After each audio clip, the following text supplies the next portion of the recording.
নমস্কার বন্ধুরা, সবাই কেমন আছো বলো? আজকে আমি করলার একটা রেসিপি বানাবো। বড় থেকে ছোট সবাই খুব পছন্দ করবে যদি এইভাবে রান্নাটা করা হয়। অনেকে খুব তেতো লাগে বলে খেতে চায় না বাচ্চারা, তো এইভাবে রান্না করলে উম, খাবে আর কি।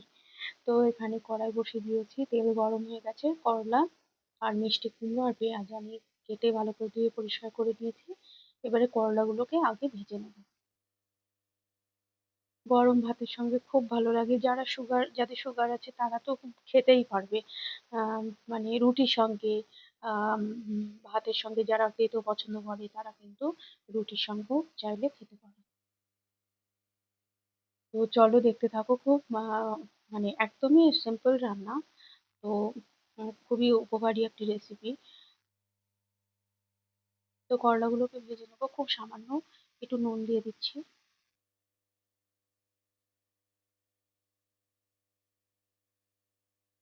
করলাগুলোকে আমি গোল গোল করে, খুব পাতলাও করিনি মোটাও করিনি, সেই মতো কেটে নিয়েছি। করলা কিন্তু আমার ভাজা হয়ে গেছে, দেখো। খুব মুচমুচে ভাজাও হবে না, আবার খুব কাঁচা কাঁচা ভাজাও হবে না, সেই মতো ভেজে নিতে হবে।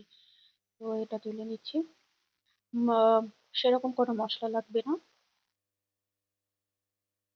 মশলা ছাড়াই রান্নাটা।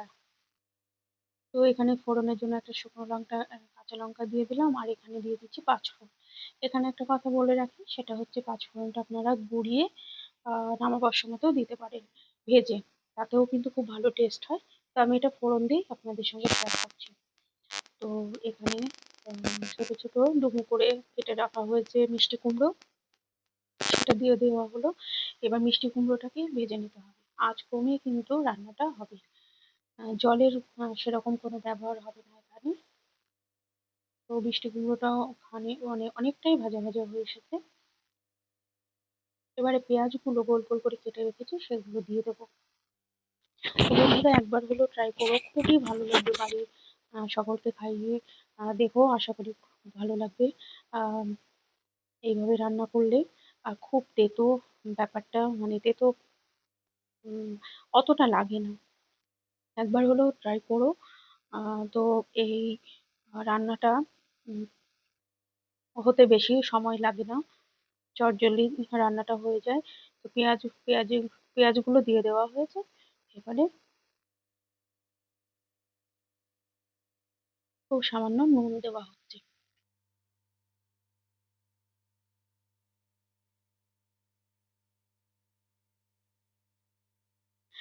কিছুক্ষণের জন্য, 2-3 মিনিটের জন্য একটু ঢাকা দিয়ে দেবো। কিন্তু রান্নাটা আঁচ কমিয়ে কিন্তু করতে হবে।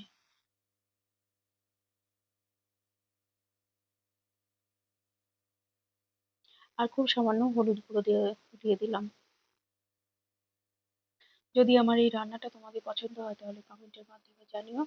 আর পারলে শেয়ার করে দিও বন্ধুদের সঙ্গে। নতুন বন্ধুরা যদি থেকে থাকো তাহলে আমার চ্যানেলটাকে সাবস্ক্রাইব করো, একটা লাইক দিও।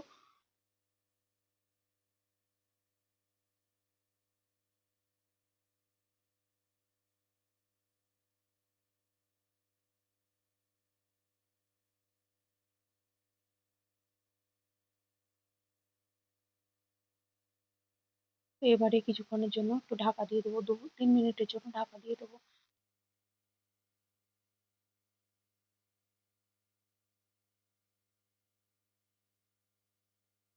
এবারে ঢাকা খুলে দেখে নিই, দেখো কতটা নরম হয়ে গেছে।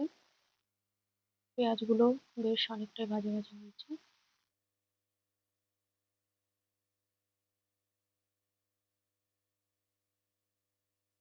এবারে ভেজে রাখা করলাটা দিয়ে দেবো।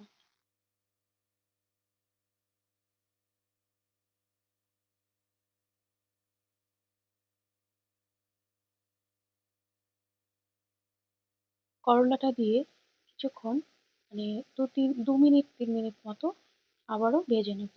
তো এখানে একটু আমি মিষ্টি দিলাম। আপনারা চাইলে দিতে পারেন, আবার নাও দিতে পারেন, কিন্তু মিষ্টি দিলে বেশ সুন্দর একটা টেস্ট আসে। তো এখানে খুব ভালো মতো নাড়িয়ে নেওয়া হচ্ছে।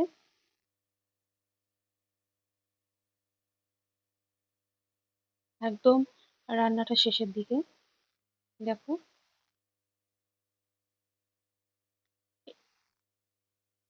এইভাবে তোমরা যারা নতুন রান্না শিখছো, রান্না করতে চাও, তারা একবার হলো এইভাবে রান্না করবে। খুবই সহজ পদ্ধতিতে রান্নাটা। আর আরেকটা কথা বললাম, যেটা পাঁচফোড়ন আমি তেলে দিয়েছি সেটা তোমরা ভেজে গুঁড়িয়ে নামাবার সময় দিতে পারো, সেটাও কিন্তু খুব ভালো সুন্দর একটা স্মেল আসে আর খেতে কিন্তু খুব দুর্দান্ত হয়।